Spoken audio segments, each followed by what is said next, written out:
This has been doing a recap of some visions that I had last night, November 8th, 2018, with Brother Emmanuel.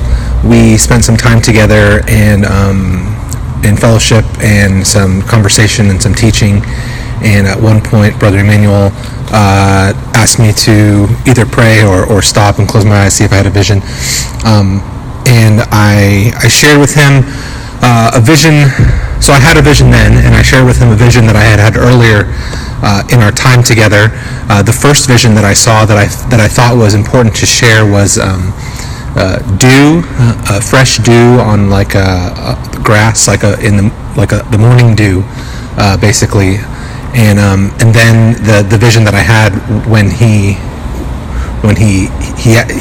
asked if I would see one was a vision of the close-up of a cup, the rim of a cup,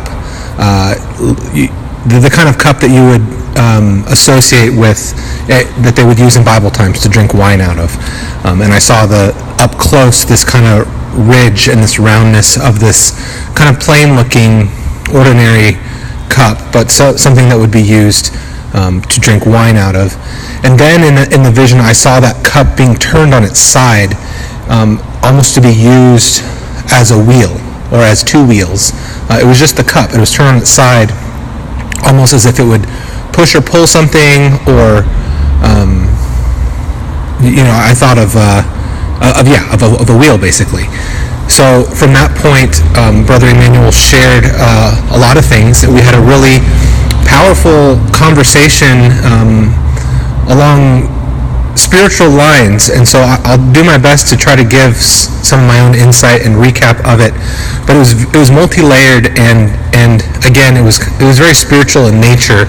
So I'm going to do my best to kind of talk about things, but there are probably aspects of it that I'm going to miss or forget here. So Brother Emmanuel, if there's any corrections to be made, please do that, or any additions as well.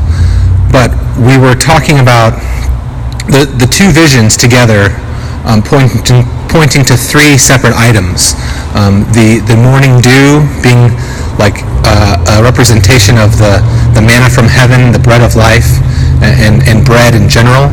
The cup being a representation of the wine, and then the cup turning on its side to push. There was this idea of pushing and grinding with this cup, and the grinding of olives to make olive oil.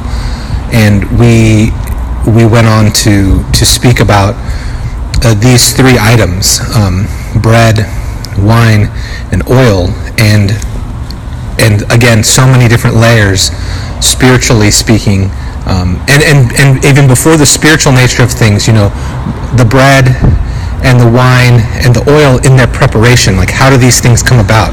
Not just the end product, but bread that comes from wheat, and the nature of wheat, that wheat has to be planted and harvested, and then it's done. You have to replant it and reharvest it, and then it's the way that it's turned into bread, the kneading of it, the breaking of bread, all of those things representing man's body, representing a certain way of daily sustenance, of daily carrying on, that's very different from, say, wine that was produced by grapes.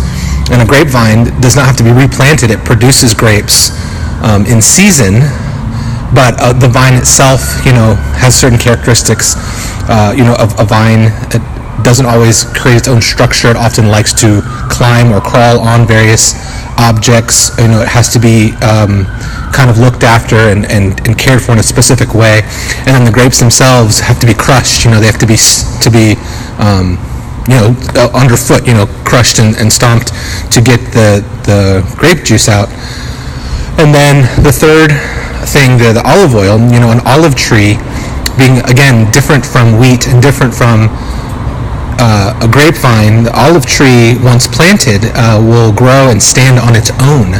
It doesn't require a bunch of other external forces. It kind of becomes self-sustaining, so to speak, and produces fruit in season.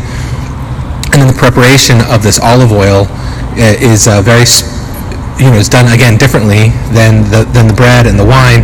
The grinding of the olives to extract the oil is a different process. And then within each of these items, the way in which they are partaken, the way in which they are received by a man, bread being a daily thing, a daily receiving of the bread. It's kind of the basic form of sustenance for life.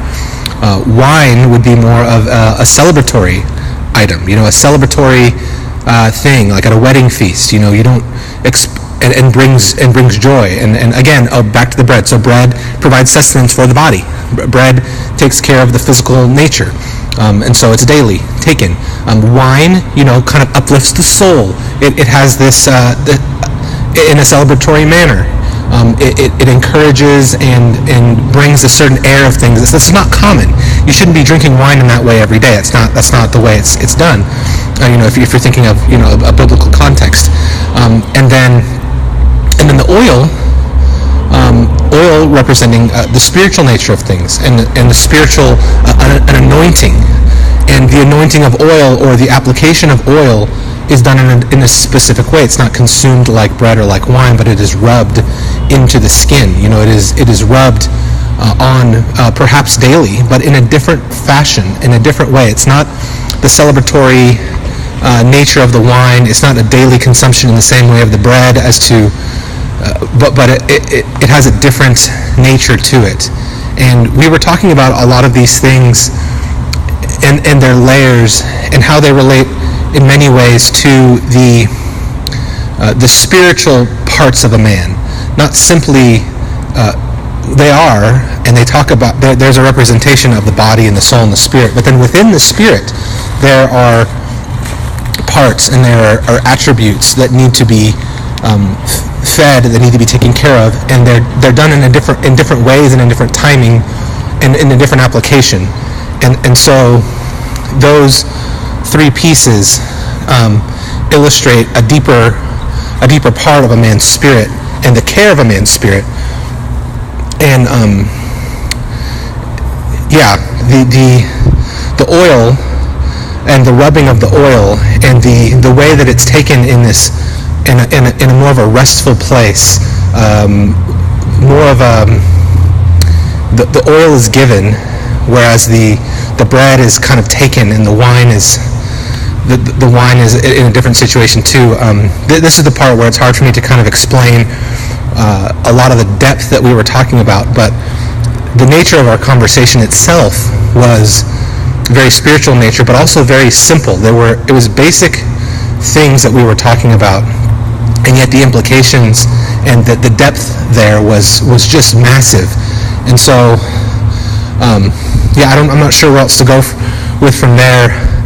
There's a lot more that I could talk about, but I don't know how to get the words out. So, Brother Emmanuel, if there's further thoughts you want me to share on this stuff, I will certainly try. But for now, that's kind of a basic recap of that aspect. I know our conversation spread onto, beyond these three items, from 1 to 3 to 7 to 12. We kind of touched on that a little bit too. But, bless the Lord. Let me know if there's anything more.